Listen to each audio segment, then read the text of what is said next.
এই নারীর এক চুমুতেই আপনার ওজন নিমিষেই 40 কেজি কমে যাবে, কারণ সে কোনো সাধারণ মানুষ নয়, সে চর্বি চুষে বেঁচে থাকা এক দানব। রাতে এক মোটা লোক গাড়িতে বসে আনন্দে খাচ্ছিল। হঠাৎ পেছনের সিট থেকে এক কালো ছায়া বেরিয়ে আসে। তার বিশাল শরীরটা ফাটা বেলুনের মতো চুপসে যায়, আর মাত্র 3 সেকেন্ডে সে শুকনো কঙ্কালে পরিণত হয়। পুলিশ আর গোয়েন্দা তারেক সেখানে পৌঁছে চমকে যায়। লাশের গায়ে একটা চুমুর দাগ ছাড়া কোনো ধস্তাধস্তির চিহ্ন ছিল না। তারেক এই রহস্যের কুলকিনারা করার আগেই শহরের আরেক প্রান্তে আরেকটি ঘটনা ঘটে। বিয়ের জন্য ওজন কমাতে মরিয়া 250 কেজি ওজনের এক নারী 1 মাস ধরে ঘাম ঝরাচ্ছিল, কিন্তু ওজন মাপার যন্ত্রে উঠে সে দেখল তার ওজন উল্টো 10 কেজি বেড়ে গেছে। স্টিম রুমে বসে হতাশায় ভোগার সময় সে এক অদ্ভুত গর্জন শুনতে পায়। হঠাৎ ছাদ থেকে এক দানব লাফিয়ে পড়ে, আর নারীটি চিৎকার করে ওঠে। তার শরীর মোমের মতো গলে যায়। ওজন 85 কেজি থেকে সোজা 35 কেজিতে নেমে আসে। তদন্তে নেমে তারেক দেখল 2 শিকারী একই জায়গায় যেত, এক ওয়েট লস স্পাতে। জায়গাটি দাবি করত ডায়েট বা ব্যায়ামের মাধ্যমেই এখানে চিকন হওয়া যায়। ব্যাপারটা সন্দেহজনক হওয়ায় 2 ভাই ছদ্মবেশে সেখানে ঢোকে। সুমন হলো ট্রেনার, আর গোয়েন্দা তারেক বাধ্য হয়ে খাবার পরিবেশনকারী সাজল। সুমন খেয়াল করলো জিমের সব গ্রাহকের পিঠের নিচে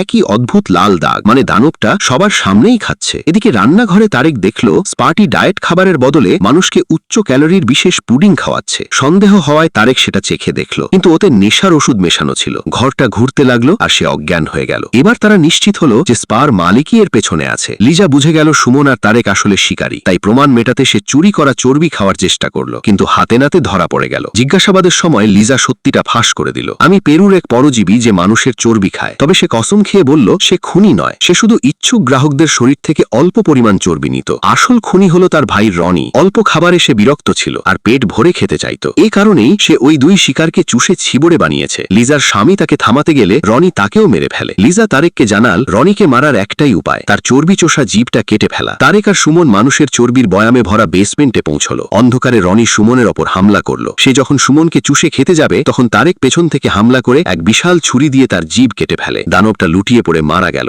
শেষে লিজা প্রাণ ভিক্ষা চাইল, কারণ সে কখনো কাউকে মারেনি। তারেক তাকে সতর্ক করে